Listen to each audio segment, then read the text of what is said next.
Ini adalah jalan yang dilalui oleh Rasulullah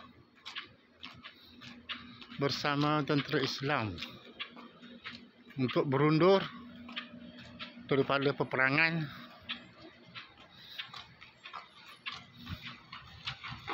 menuju ke lereng Gunung Uhud, sambil dibawa ataupun sambil didukung oleh Talhah. Nabi dalam keadaan luka parah menuju ke sini dengan keadaan gigi yang patah, mukanya, pipinya yang berdarah.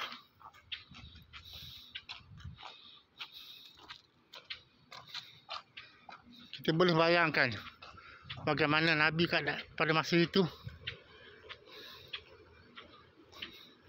demi untuk Islam. Nabi sanggup melakukan kesemuanya.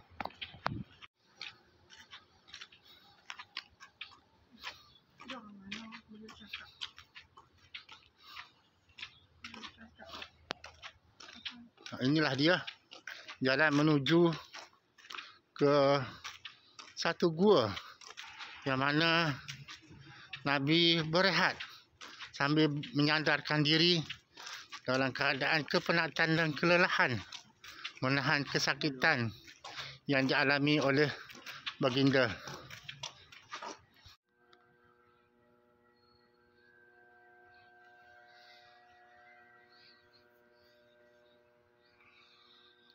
Ini adalah Gua Al-Khawzah ataupun Kahful Khawzah.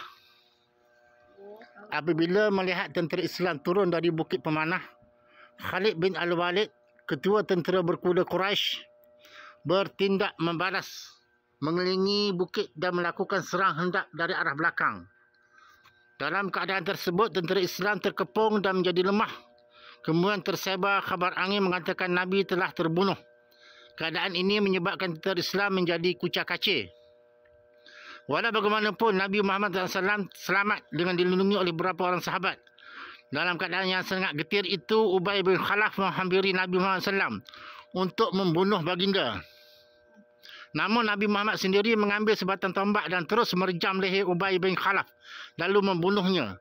Beliau adalah satu-satunya orang yang dibunuh oleh Nabi Muhammad sepanjang hayatnya. Beberapa orang sahabat telah terbunuh ketika bertindak melindungi Nabi Muhammad SAW dengan membuat perisai. Namun baginda mengalami luka pada muka, bibir, kedua-dua lutut, pipi dan patah giginya ketika terjatuh ke dalam perigi yang merupakan perangkap yang digali oleh Abu Amr Ar-Rahab. Dikatakan Sayyidina Ali yang mengangkat baginda ke atas. Selepas pertempuran tamat, kebanyakan tentera Muslim berjaya berundur ke Uhud, di mana mereka berkumpul semula. Nabi dalam keadaan luka parah berehat dan menyandarkan badan baginda ke gua ini sebelum meneruskan perjalanannya ke dalam gua di Uhud. Dikatakan batu tempat sandaran Nabi menjadi lembut dan menselesakan Nabi. Menurut riwayat, Nabi telah dibawa oleh Abu Talhah ke sini. Dan inilah tempatnya yang dikatakan Nabi kita SAW yang mengalami luka parah menyandarkan diri untuk berehat daripada kelelahan dan kesakitan sebelum meneruskan perjalanan ke Masjid Al-Fash untuk menunaikan solat fardu zuhur. Sekian.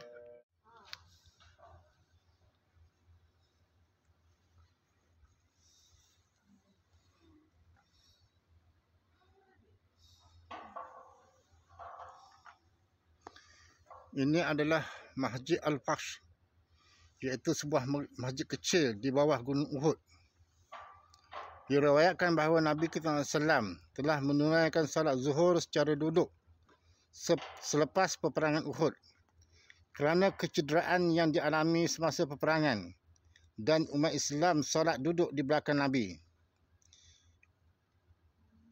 Masjid ini mungkin dibuat binaannya oleh Umar bin Abdul Aziz semasa menjadi Gubernur Madinah. Strukturnya adalah merupakan binaan Osmaniyah. Tetapi binaannya sudah musnah dan hanya tinggal sedikit sisa-sisa tembok sebelah timur, barat dan selatan. serta mihrab yang masih kelihatan. Bangunan itu kini dikelilingi dengan pagar untuk menjaga keselamatannya. Masjid ini terletak lebih kurang 4.5 km dari Masjid An-Nabi Asy-Syarif. Dengan salat Zuhur secara duduk yang dilakukan oleh Nabi di sini, maka diambil hukum dalam Islam bolehnya seseorang itu menunaikan salat sambil duduk dalam keadaan kesakitan ataupun dalam keadaan kesulitan.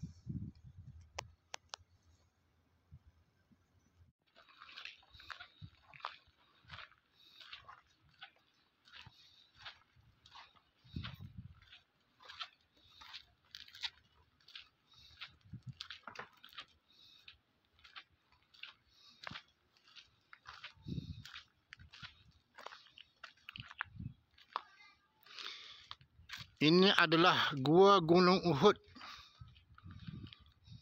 Ghar Jabal Uhud, iaitu sebuah gua yang terbentuk secara semula jadi di sini.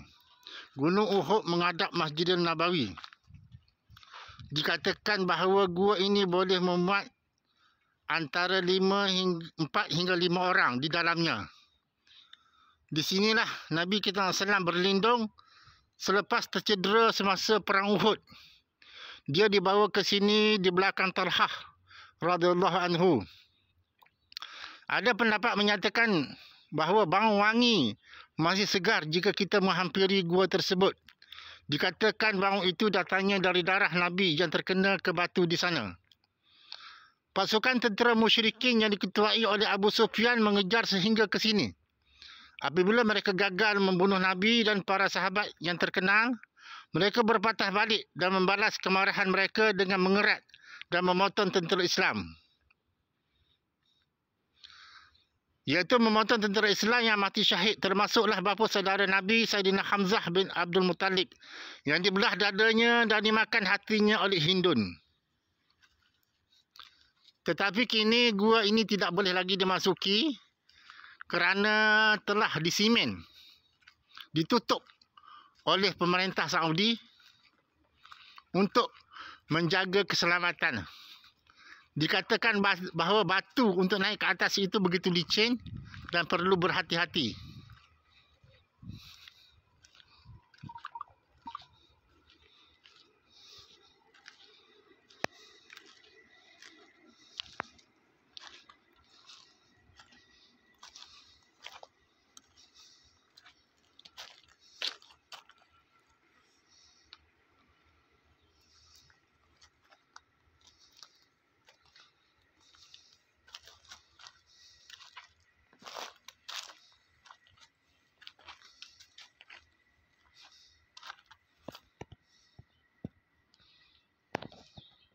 Inilah dia tempat bersejarah yang telah mengukirkan pahit manis perjuangan Rasulullah SAW dalam menegakkan agama Islam, menentang musyrikin.